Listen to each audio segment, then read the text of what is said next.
नमो विष्णुपादाय कृष्णप्रेष्ठाय भूतले श्रीमते भक्तिवेदान्त स्वामिन्निति नामिने। नमस्ते सारस्वती देवे गौरवाणी प्रचारिणे निर्विशेष शून्यवादी पाश्चात्य देशतारिणे। जय श्री कृष्ण चैतन्य प्रभु नित्यानंद श्री अद्वैत गदाधर श्रीवासादि गौर भक्त वृंद।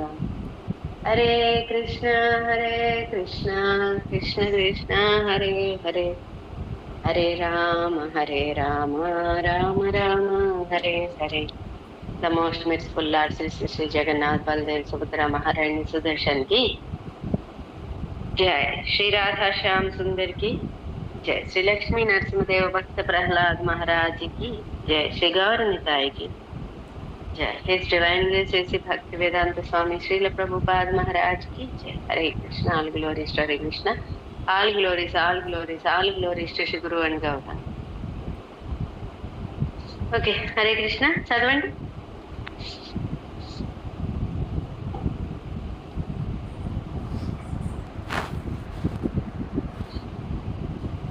శ్రీకృష్ణ భగవానుడు ఇంకనూ ఇట్లు చెబుతూ ఉండెను, అభ్యాసయోగయుక్తేన చేతసా నాన్యగామిన పరమం పురుషం దివ్యం యాతి పార్థాను చింతయన్. ఓ మనస్సును నిరంతరము నా స్మరణలోనే నిలిపి ఏమాత్రము మార్గము తప్పక నన్నే దేవాది దేవునిగా ధ్యానించువాడు తప్పక నన్ను చేరుకోగలడు. ఇది గొప్ప కఠిన విధానమేమీ కాదు, అయినను దీని తత్వదర్శి అయిన గురువు నుండి అభ్యసించవలను. తద్విజ్ఞానార్థము స గురుమేవాభిగచ్చేత్ అనగా అది వరకే అభ్యాసము కొనసాగుతున్న వ్యక్తిని ఆశ్రయించవలను. మనస్సు ఎల్లప్పుడూ అటు ఇటు పరిగెత్తుతూ ఉండెను. దేవాది దేవి అయిన శ్రీకృష్ణుని రూపంలో లేక అతని నామంలో మనస్సును ఎల్లప్పుడూ నెలకొని ఉండినట్లుగా మానవుడు అభ్యసించవలను. మనసు అటు ఇటు భ్రమిస్తూ సహజముగా చంచలమై ఉండెను, అయినను అది శ్రీకృష్ణుని నామములో స్థిరత్వాన్ని పొందగలదు. కనుకనే ప్రతి ఒక్కరూ పరమం పురుషం ఆధ్యాత్మిక ఆకాశములోని ఆధ్యాత్మిక ధామములో గల దేవాది దేవుని ధ్యానించి అతడిని పొందవలను. ఈ విధముగా చరమానుభూతికి అనగా చరమ సంసిద్ధికి మార్గములు మరియు సాధనములు భగవద్గీతలో చెప్పబడెను. ఈ జ్ఞానమునకు సంబంధించిన ద్వారములు అందరి కొరకు తెరవబడినవి, ఎవరికి నిషేధము లేదు. భగవంతుని కూర్చున్న శ్రవణము మరియు స్మరణము ప్రతి ఒక్కరికి సాధ్యపడును. కనుక అన్ని తరగతుల మానవులు అతడిని స్మరిస్తూ అతడిని చేరుకోవచ్చును. సో మొన్న చెప్పుకున్నాం, మైండ్ని ఇంటెలిజెన్స్తో ఎలా కంట్రోల్ చేయాలి అంటే, మనం ఎప్పుడైతే నవవిధ భక్తి ప్రాసెస్ని అభ్యాసం చేస్తామో ఇంద్రియాలన్నీ ఆటోమేటిక్గా కంట్రోల్లోకి వస్తాయి. సో ఎలా అంటే బుద్ధి మరియు ఇంటెలిజెన్స్ కంట్రోల్లో ఉంటాయి కాబట్టి. ఓకే, సో ఆ విధంగా ఈ దేహం ఆత్మని ఎటు పడితే అటు పరుగులు పెట్టించకుండా మనకంటూ ఇప్పుడు ఒక గోల్ చూపిస్తున్నారు కదా. ఆధ్యాత్మిక లోకంలో ఉన్న ఆ శ్రీకృష్ణ భగవానుడి పైన మనసును లగ్నం చేయడం ద్వారా మనం చివరికి మళ్ళీ అక్కడికే చేరుకోవచ్చు అనేది మనకి ఇక్కడ చెప్తున్నారు. దానికోసం ఏం చేయాలి? అభ్యాస యోగయుక్తేన చేతసా నాన్యగామిన.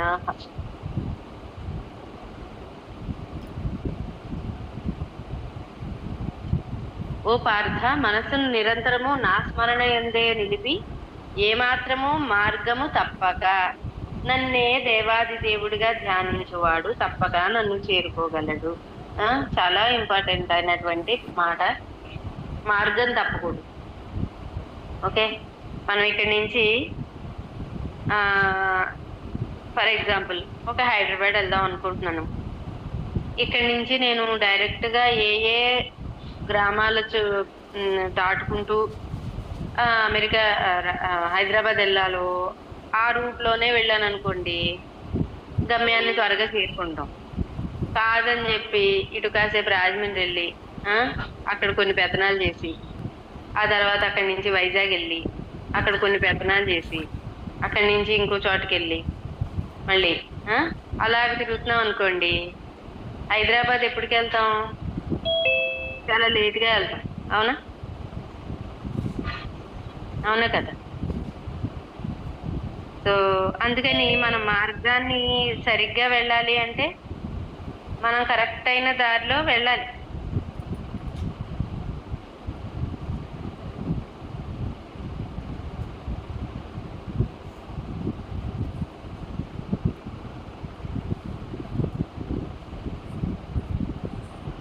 కాబట్టి మనసుని అటు ఇటు భ్రమించి ఆ అసలు మామూలుగానే మనసు చంచలంగా ఉంటది. అది కాబట్టి దాన్ని మనం చాలా ఒక సరైన దిశలో దాన్ని నడిపించాలి. దానికోసం ఏం చెప్తున్నారు? స గురుమేవాభిగచ్చేత్. అటువంటి ఒక గురువుని మనం ఆశ్రయించాలి. ఆశ్రయించి మనం ఏం చేయాలి? అభ్యాసం చేయాలి. యోగయుక్తేన, యోగం, యోగంతో మనం భగవంతుడితో కనెక్ట్ అవ్వడానికి ఆ అభ్యాసం ఎంతో ఉపయోగపడుతుంది అనమాట. ఓకేనా? To connect with the lord. Yoga అంటే మనం చెప్పుకున్నాం. సో జోడించబడడం. ఆ యోగా భగవంతుడితో కనెక్ట్ అయ్యే విధానాన్ని మనకి ఎవరు నేర్పిస్తారు? ఆచార్యులు నేర్పిస్తారు. సో అభ్యాసం ఆ వారి దగ్గరికి చేరి మనం అభ్యసించడం ద్వారా మనం ఏమవుతుంది? భగవంతుడిని మనం చరమసిద్ధిగా భగవంతుడిని పొందుతాం అన్నమాట. సో ఈ ప్రాసెసే మనకు భగవద్గీత అంతా కూడా నేర్పించబడింది. సో ఇది ఓపెన్, చూడండి అంటారు కదా, ఓపెన్ సీక్రెట్ అంటారు చాలా మంది. అలాగా ద్వారాలన్నీ తెరిచి ఉన్నాయండి అందరికీ. ఇందులో పెద్దవాళ్ళ చిన్నవాళ్ళ అనే తేడా లేదు. 5 సంవత్సరాల ప్రహ్లాద్ మహారాజు, 5 సంవత్సరాలు ధ్రువ మహారాజు కూడా భగవంతుడిని చూడగలిగారు. అవునా కదా? సో అలాగే 5 సంవత్సరాలు ఉండగానే నారద మహాముని కూడా. సో వయసుతో సంబంధం లేదండి. సారీ, వయసుతో సంబంధం లేదు. అలాగే మగవాళ్ళ ఆడవాళ్ళ అనే తేడా లేదు. మీరాబాయి లాంటి ఎంతో మంది స్త్రీలు, కుంతి మహారాణి, ద్రౌపదీదేవి ఇలాంటి ఎంతో మంది శుద్ధ భక్తులు అయ్యి భగవంతుడిని చేరుకున్నారు.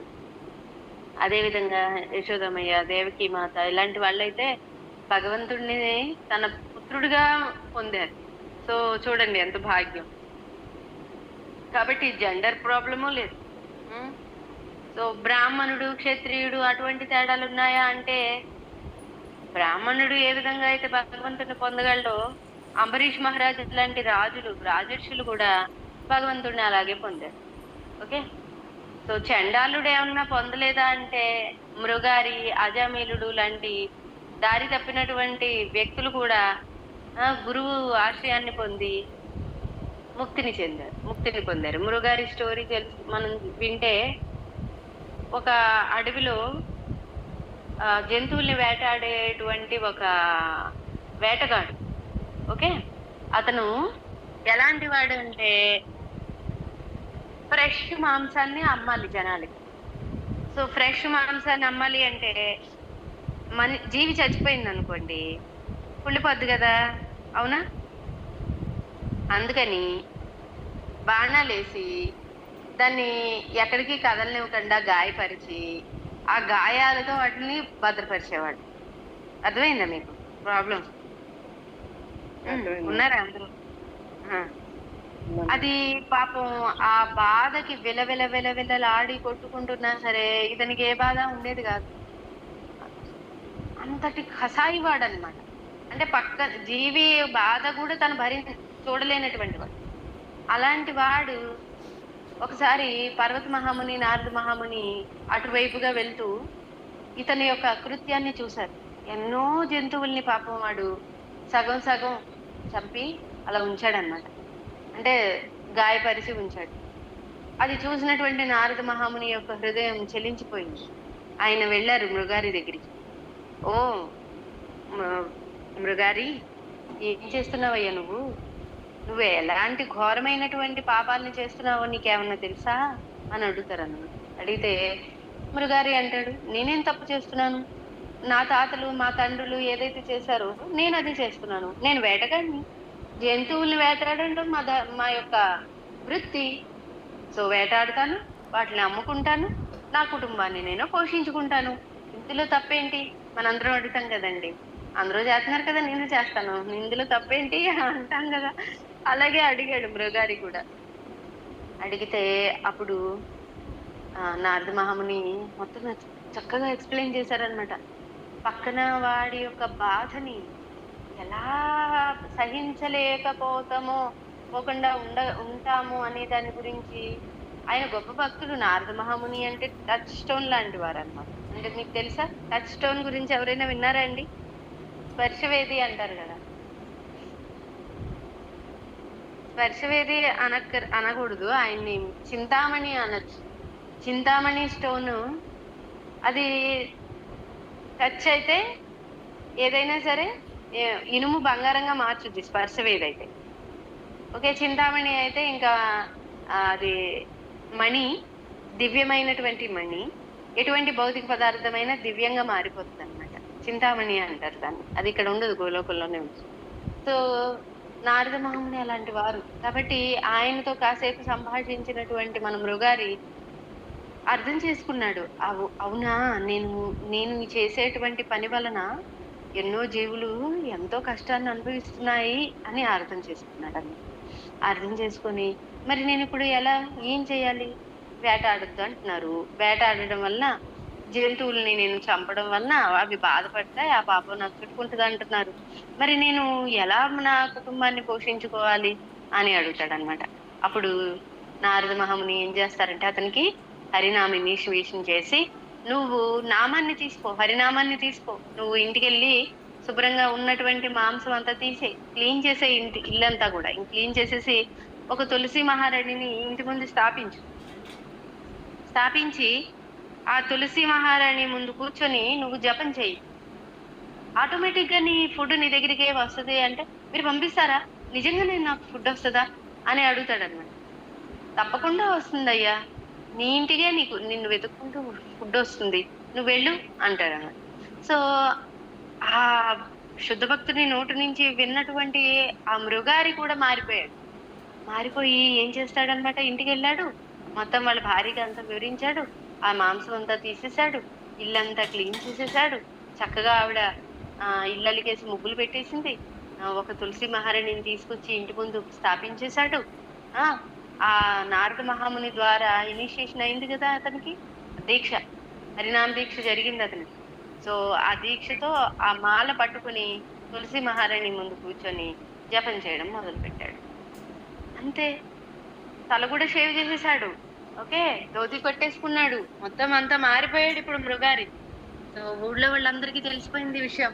అరే, మృగారి సాధువు అయిపోయాడు అని అందరూ చెప్పుకుంటున్నారు. కొంతమంది బిజినెస్ కోసం, అంటే తన దగ్గర ఆ మాంసం కొనడం కోసం వచ్చిన వాళ్ళు కూడా చూసి ఆశ్చర్యపోతున్నారు అనమాట. అరే మృగారి, నువ్వు ఇలా అయితే ఎలాగా, మా వ్యాపారాలు ఎలా సాగుతాయి, మాకు మాంసాన్ని ఎవరు ఇస్తారు? సో మృగారి ఎవరికి ఏమి సమాధానం చెప్పట్లేదు. తను ఆనందంగా ఆ తులసి కోట దగ్గర కూర్చొని జపం చేస్తున్నాడు. సో ఎప్పుడైతే ఈ విషయం అందరికీ తెలిసిందో, 4 వైపుల నుంచి మృగారిని చూడడానికి వచ్చేవాళ్ళు. అప్పట్లో సాధువు ఎవరికైనా కనిపిస్తే వాళ్ళు ఎవరు కూడా ఉత్తి చేతులతో వెళ్ళేవాళ్ళు కాదనమాట. సో వాళ్ళకి తోచిన విధంగా వాళ్ళు స్వయం పాకాలు తీసుకుని వస్తున్నారు. సో ఆ విధంగా మృగారి ఇల్లు నిండా ధనము, ధాన్యము, కూరగాయలు, ఆకులు, పళ్ళు అన్నిటితో నిండిపోతుంది. సో ఏం చేస్తున్నారు అప్పుడు? వాళ్ళ భార్యకి చెప్పాడు, వచ్చినట్టు నువ్వు వండు, భగవంతుడికి నివేదన చెయ్యి. సో ఆ విధంగా ఆవిడ వండుతుంది, నివేదన చేస్తుంది, వచ్చేవాళ్ళు వెళ్ళేవాళ్ళు ప్రసాదం తింటున్నారు. ఆ విధంగా వారి యొక్క కుటీరం వైకుంఠంగా మారిపోయింది. ఒకరోజు మరలా పర్వత మహాముని, మరలా నారద మహాముని ఇద్దరు అటే దారితో వెళ్తూ, ఒకసారి మృగారిని చూద్దాం ఏం చేస్తున్నాడో అని చెప్పి అటువైపుగా వస్తున్నారట. ఆ విషయం తెలిసినటువంటి మృగారి పరుగు పరుగున ఎదురు వెళ్తున్నాడు. నారద మహాముని వస్తున్నారన్న విషయం వాళ్ళు వీళ్ళు చెప్పుకుంటారు కదా. సిటీస్ లో అంటే ఎవరు ఏం చెప్పరండి. మా పల్లెటూర్లలో అనుకోండి, ఎవరన్నా గొప్ప వ్యక్తులు వస్తున్నారంటే అందరికీ చెప్తారు. సో ఆ విధంగా నారద మహాముని వస్తున్నారని తెలుసుకున్నటువంటి మృగారి పరిగెత్తుకుంటూ నారద మహామునికి ఎదురు వెళ్తున్నాడు. గురువు గారు కదా, మరి గురువు గారు వస్తున్నారంటే మనం ఏం చేయాలి? ఎదురు వెళ్ళాలి, ఆయన్ని ఆహ్వానించాలి. సో అందుకని పరిగెట్టుకుంటూ వెళ్తున్నాడు అనమాట. మధ్యలో కొద్ది దూరంలో నారద మహామునిని ఇంకా సమీపించే దగ్గరలోకి వెళ్ళాక ఒకసారిగా సడన్ గా ఆగిపోతాడు మృగారి. ఏమైందా అని అందరూ చూస్తూ ఉంటే చీమల లైన్ వెళ్తుంటది అనమాట. ఆ చీమల మీద తిన అడుగు వేసేస్తే అవి ఎక్కడ కష్టపడిపోతాయో అని తను అక్కడ ఆగిపోయి చీమల నుంచి అవతలికి దూకి నారద మహాముని దగ్గరికి వస్తాడనమాట. వచ్చి నారద మహాముని యొక్క పాదాలకి ఆయన ప్రణామం చేస్తాడు. సో చూడండి, ఒక శుద్ధ భక్తుని యొక్క కొంత లవమాత్ర సాధు సంఘ సర్వసిద్ధిగా అన్నారు మన శ్రీ చైతన్య మహాప్రభు. సో లవమాత్రం చాలా తక్కువ సమయం సాధువులతో యొక్క సాంగత్యం మనం చేసిన ఆ సాధువుల యొక్క సాంగత్యం వలన మనలో వచ్చేటువంటి పరివర్తన ఆ భగవంతుడిని దగ్గర చేస్తుంది అనమాట మనల్ని. సో కాబట్టి మనం సాంగత్యం తీసుకోవడం చాలా అవసరం. నారద మహాముని ఆ విధంగా ఆ మృగారిని చూసి చాలా ఆనందపడి అతన్ని దీవించేసి వెళ్ళిపోయారు. సో ఈ విధంగా భగవంతుడిని పొందడానికి ఆచార్యుల యొక్క ఆశ్రయాన్ని ఎవరైతే తీసుకుంటారో అతను బ్రాహ్మణుడా, క్షత్రియుడా, లేదంటే వైశ్యుడా, లేకపోతే చండాలుడా,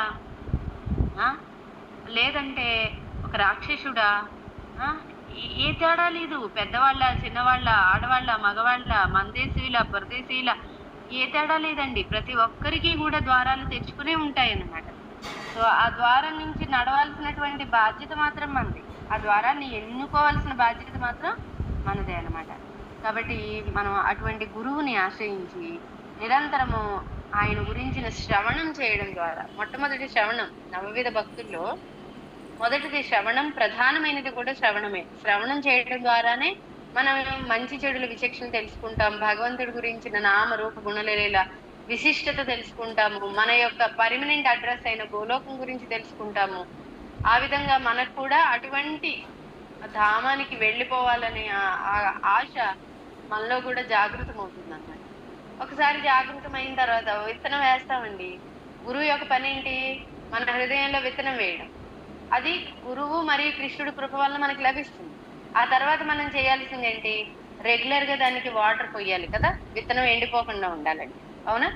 సో ఆ విధంగా మనం నిరంతరం మళ్ళీ సాధువుల యొక్క సాంగత్యాన్ని, శ్రవణం, కీర్తనం, విష్ణు స్మరణం అనేటువంటి నవవిధ భక్తుల యొక్క భక్తి మార్గాలను అనుసరించడం ద్వారా మన భక్తి లత బీజాన్ని మొలక వచ్చిన దాన్ని చక్కగా వృక్షంలాగా, అంటే భక్తి, ప్రేమ భక్తి వరకు మనం చేరేదాకా మనం దాన్ని చాలా చక్కగా రక్షించుకోవాలి. ఆ విధంగా మనం భగవంతుడిని చేరుకుంటాము అని మనకి ఇక్కడ వివరిస్తున్నారు. ఓకేనా? సో టైం అయితే ఇంకా ఎంతో లేదు. ఎవరైనా ముందుగా జాయిన్ అయ్యారండి క్లాస్లో? 5 నిమిషాలే చూపిస్తుంది. ఇంకా 3కి ఎవరైనా జాయిన్ అయ్యి ఉన్నారా ఇందులో? టైం చూసుకొని జాయిన్ అవ్వండి ప్లీజ్. ఎవరైనా ముందుగానే క్లాస్లో జాయిన్ అయిపోయారు అనుకోండి, టైం అయిపోతుంది.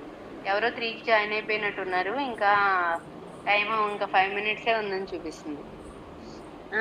సో ఈ విధంగా మానవుడు భగవంతుడిని స్మరిస్తూ అన్ని తరగతుల వాళ్ళు కూడా భగవంతుడిని చేరుకోవచ్చు. ఇంకా ఏం చెప్తున్నారు శ్రీకృష్ణ భగవానుడు భగవద్గీతలో? మాం హి పార్థ వ్యపాశ్రిత్య ఏ పిష్యు పాపయోనయ శ్రియో వైశ్యస్తదా శూద్ర తే పియాంతి పరాం గతిం కిం పునర్బ్రాహ్మణ పుణ్య భక్తా రాజర్షయస్తథా అనిత్యమసుఖం లోకం ఇమం ప్రాప్య భజస్వయాం. ఈ విధంగా వైశ్యుడు గాని, పతితుడు గాని, పతిత స్త్రీ గాని, శ్రామికుడు గాని, శూద్రుడు గాని పరమ పురుషుని పొందగలరని భగవంతుడు చెబుతున్నారు. దీని కొరకై వ్యక్తికి గొప్ప బుద్ధి అవసరం. భక్తి యోగ సిద్ధాంతములను అంగీకరించిన వారు మరియు భగవంతుని పరమ అవధిగాను ఉన్నత లక్ష్యము లేక పరమ లక్ష్యముగా అంగీకరించిన వారెవరైనను ఆధ్యాత్మిక ఆకాశంలో భగవంతుని చేరగలుగుదురు. భగవద్గీతలో తెలుపబడిన సిద్ధాంతములను పాటించినచో మానవుడు ఎవరైనను తమ జీవితమును పరిపూర్ణం చేసుకొని జీవిత సమస్యలన్నింటినీ శాశ్వత పరిష్కారమును పొందవచ్చు. ఇదే భగవద్గీత సంపూర్ణ సారాంశము. సో కాబట్టి ఎవరైతే భగవద్గీతని మిక్కిలి శ్రద్ధతో పఠిస్తారో, సో ఇక్కడ ఏం చెప్పబడిందంటే గీతా శాస్త్రమిదం పుణ్యం ఎప్పటే ప్రయత పుమాన్. ఆ ఉపదేశాన్ని చక్కగా అర్థం చేసుకుని ఎవరైతే అనుసరిస్తారో వాళ్ళకి జీవితాలకి సంబంధించిన సమస్త దుఃఖాల నుండి శోకాల నుంచి మనుషులకి విముక్తి పొందుతారు. భయ శోకాది వర్జిత అంటే మనుషుడు తన యొక్క జీవితంలోని అన్ని రకాల భయాల నుంచి విముక్తుడు కాగలడు. అంతేగాక ఆ తర్వాత అతని జన్మ ఆధ్యాత్మికం కాగలదు. ఇది గీతా మహత్యంలో వివరించబడింది అన్నమాట. సో ఇంకా గీతా మహత్యం గురించి ఆది శంకరాచార్యులు మనందరూ చెప్పుకుంటారు కదండి. శైవులు అందరూ మా గురువు గారు అని అంటారు, కానీ యాక్చువల్ గా ఆయన కూడా జగద్గురువే. జగద్గురు ఆది శంకరాచార్యులు వారు అందరికి గీతా మహత్యం గురించి ఒక పెద్ద బుక్కే రాశారండి. భగవద్గీత గురించి పెద్ద బుక్ రాశారు. ఆ బుక్ లో గీతా మహత్యం చాలా చక్కగా వివరించబడింది అన్నమాట. ఇందులో ఏముందంటే గీతాధ్యయన శీలస్య ప్రాణాయామ పరస్య చ నైవ నైవ సంతి పాపాని పూర్వజన్మ కృతాని చ. భగవద్గీతను ఎవరైనా